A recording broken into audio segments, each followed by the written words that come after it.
Well, hey there, welcome to day 899 of What's She Up To Now. Sharon Horne-Ellstrom here. Gotta adjust my seat a little bit so that I'm more comfortable. Cut your eye teeth on something was the idiom that I talked about today. The 500th idiom in this Supersize Your Supersize Your Business segment that I do on, I do a Facebook Live, and I share that in my podcast. And it's all about, really about your origin story. What got you started doing what it is that you do right now in any area or aspect of your life? What got you started in the level of your health that you care about? What got you started in the level of the relationship you are or are not involved in? What got you started in that is what cut your teeth mean, or cut your eye teeth means. It means a lot of what we experience, and it's all about experience, starts at a very young age. And how do we start out? How do we get started?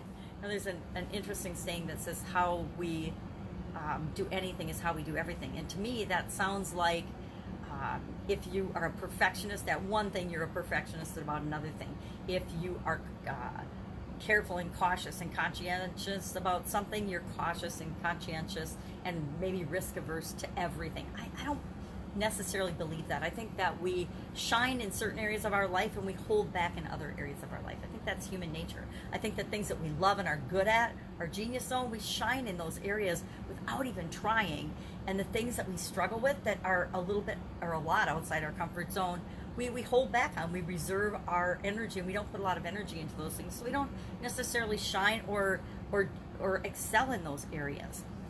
And guess what? That's okay, because all of us can never be, or we can never be awesome at everything, right? So we get to pick and choose the things that make us feel good, and those are the things that we're good at. Those are the things that we choose to participate in. Those are the things that we choose to start businesses in. Those are the things we get jobs and careers in. Those are the things we help other people with, even if we don't get paid for it. If we have a hobby that, some people are interested in cars. Well, how did you get started being interested in cars?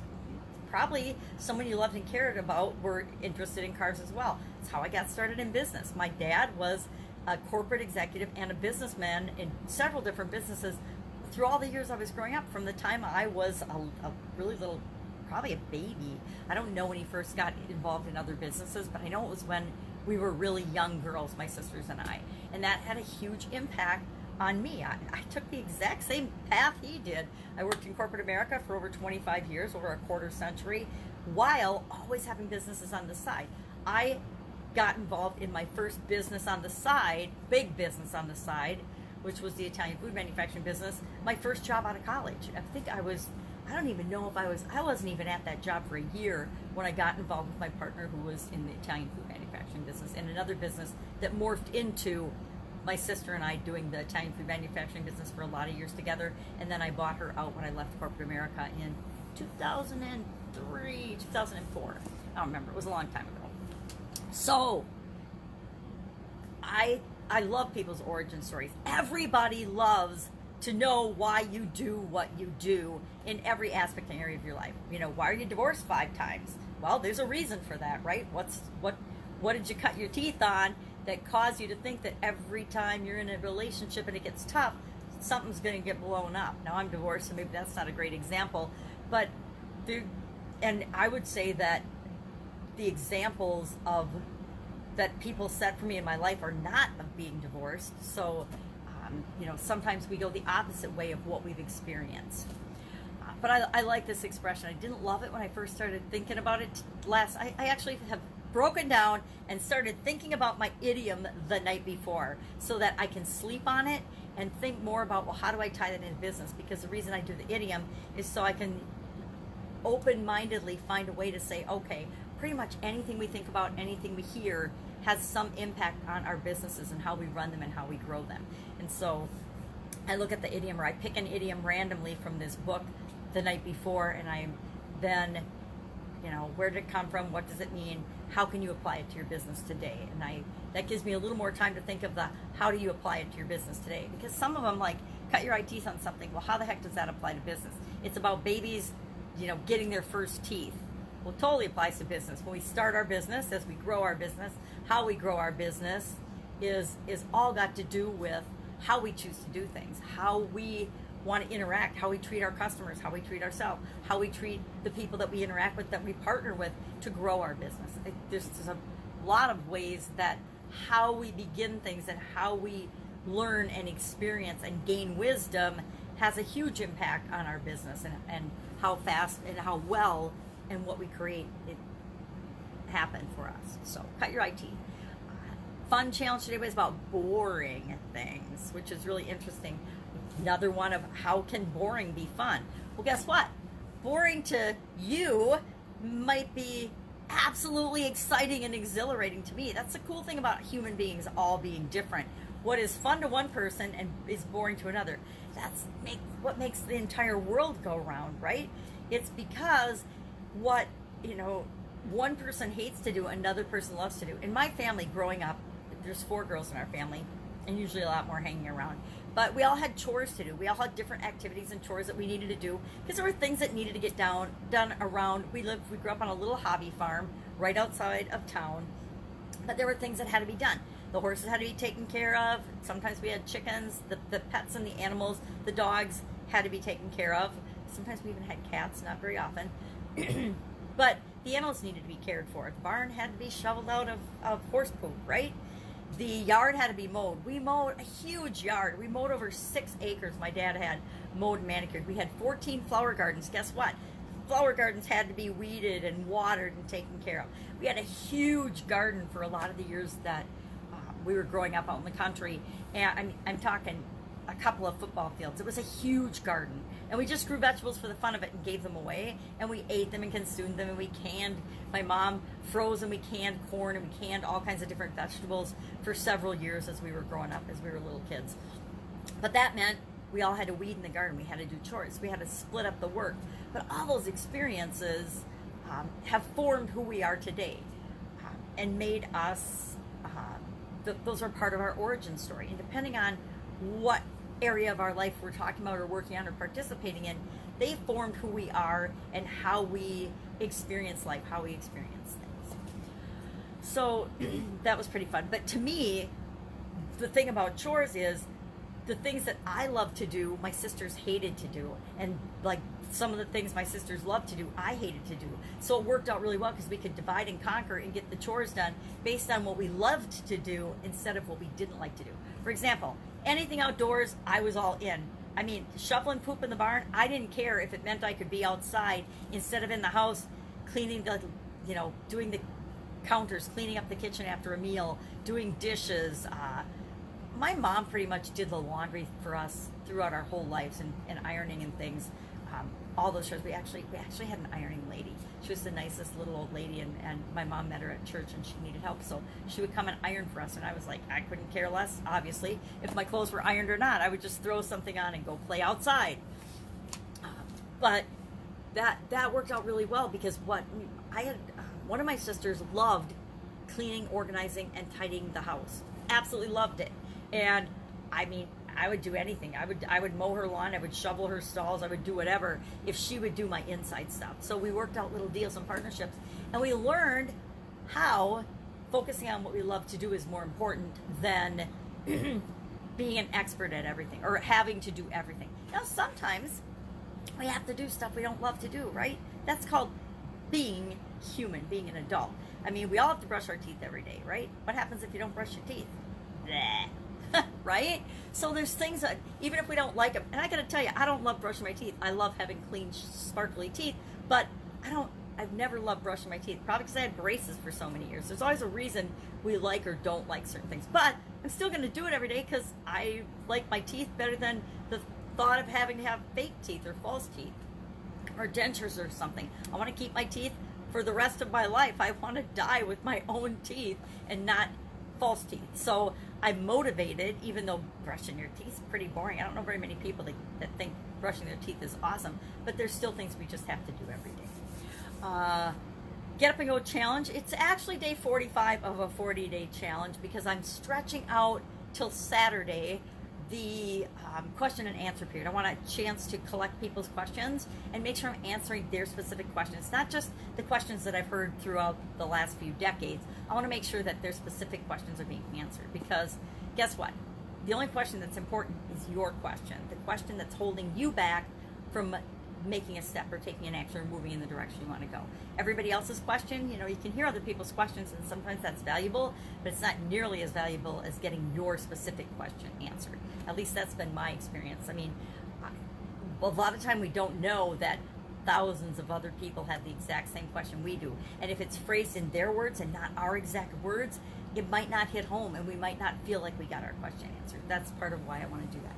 So today I asked a question of the group: what is your biggest challenge? What is the biggest challenge you've faced in your life so far? Because that gives me an indicator and a litmus test of how to direct my answers so that I can help more people and cover more people. Because guess what? Everybody will not ever always ask. Actually, most people will never ask. They'll never ask their question out of fear, or for whatever reason it's out of their comfort zone, or out of some other feeling or emotion that prevents them from asking. How do I know this? I am the queen of not asking for help. I'm getting better. I'm becoming a recovered not ask-aholic, because I always figured and I always believed that I should be able to figure everything out myself. I should be able to do everything myself and figure everything out myself.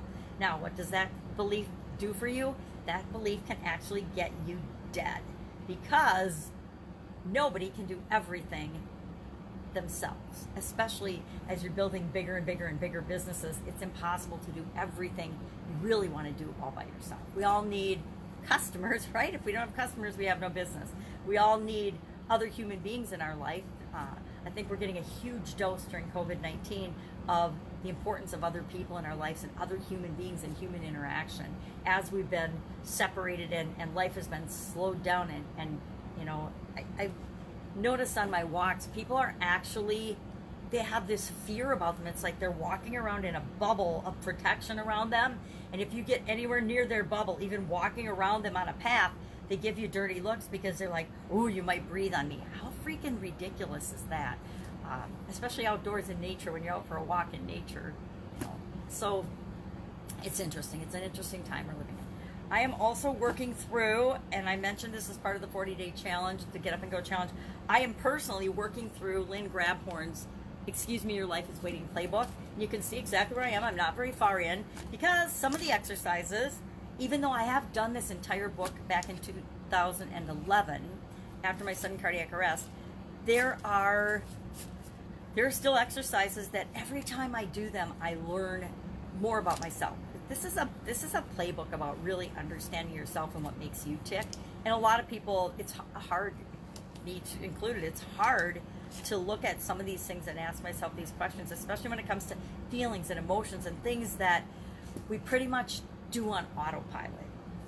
This book has some exercises in it that stop you in your tracks and say, okay, yeah, I understand this is how you always have done things in the past, on autopilot, so you haven't even had to think about this.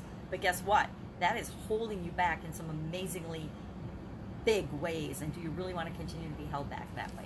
And that's all of us. And we'll only look at a tool like this when we're ready for it. I've got a coaching student who's working with his father in a business, and he's getting really frustrated and struggling because his father's beliefs are what his father's beliefs are, and he doesn't know or understand that he has the ability to change those beliefs at any given time by asking and questioning those beliefs. We all do, but we don't even know what we believe is holding us back until we are willing to look at our beliefs. And that's hard work for most people. Looking at where our beliefs and where they came from and why we have them and why we've held on to them for so long, sometimes it fills us with regret and frustration with ourselves that we believed something for so long.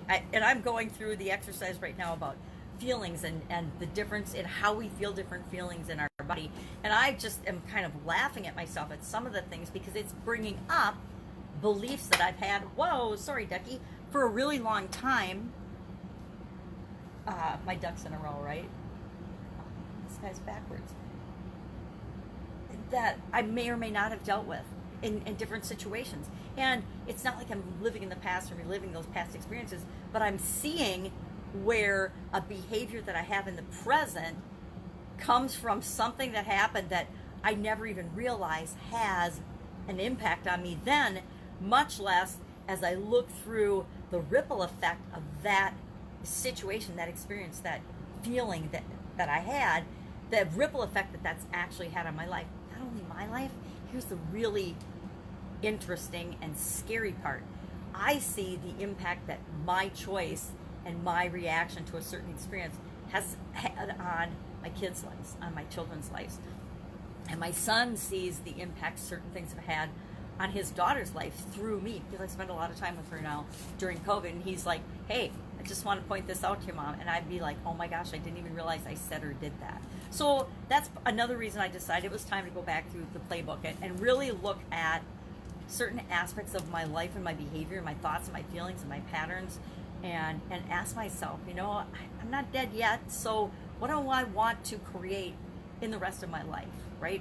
I'm not 20 anymore. I'm actually turned 60 at the beginning of COVID, and I'm not dead yet, though. I've still got a lot of energy and a lot of things to offer. So I think it's a good time to go through this book and say, okay, how do I really want to spend the next 20 years? My mom's 84, and she's a very young, she might be 83. She's a very young 83. And,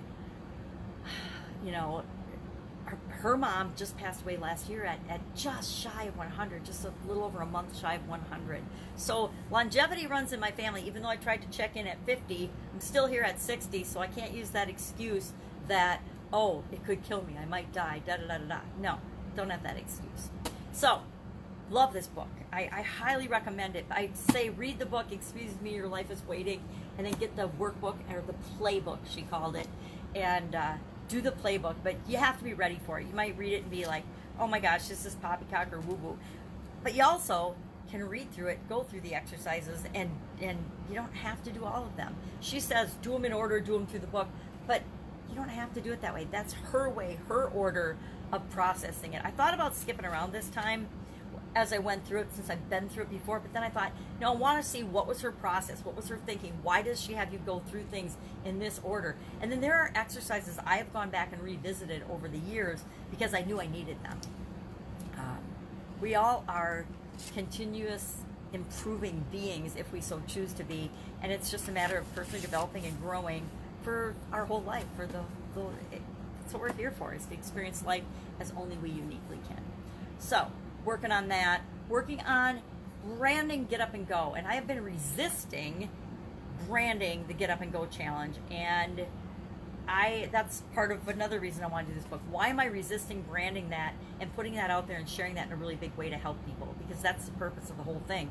It came out of COVID thinking, all right, a lot of people don't know what to do. What do we need to do? We need to get up and just go and start taking action. We can't sit here frozen and just waiting for it to all be over. And especially where we are right now, lots of businesses and things are shutting down again, or trying to shut down again, because we're having this little second wave. It can't possibly have anything to do with people rioting and protesting. Nothing against protesting. I think protests are awesome, but protests during a pandemic should have and could have been handled differently. If you really want to protest, there were safer ways during a pandemic than what happened.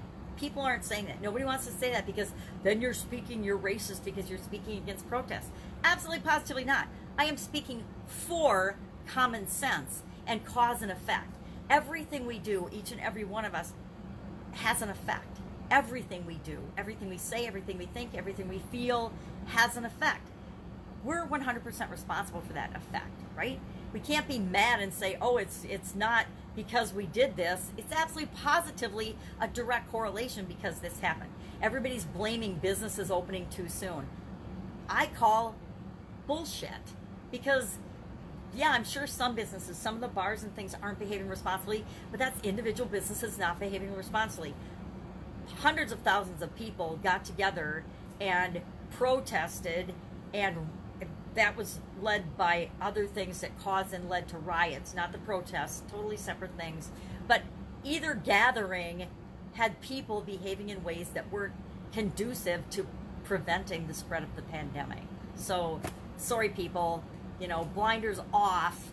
Let's be responsible for all of our behavior, not just little bits of it when we so choose because it's politically correct. If you haven't figured out by now, I am not a believer in political correctness. I think political correctness has absolutely positively negatively impacted our country, because it's like giving ribbons to every kid for every place because they participated in a contest. Yeah, you don't want anybody to have their feelings hurt, but guess what? Life is about mastery and doing things to the best of your ability. And people are always going to be at different levels. Life isn't fair. People are always going to be at different levels of performance. And you can choose whether to participate or not in the race and decide whether you need a ribbon or not. And guess what? Outside validation of who you are has nothing to do with who you are. Everything you need is already inside you, and you don't need a ribbon or a certification or a degree or anything else that is granted to you on the powers that be in the outside world to make you a more valuable human being. You're inherently, infinitely valuable just because you are a human being. All right, I'm getting off on a tangent. Go out, make an absolutely amazing day. I will be with you tomorrow to let you know what am I doing as I transition from the brick and mortar corporate world of business to the online world of business. What's working, what's not. And if you have any questions about that, hit me up in the comments below. All right, have a great day.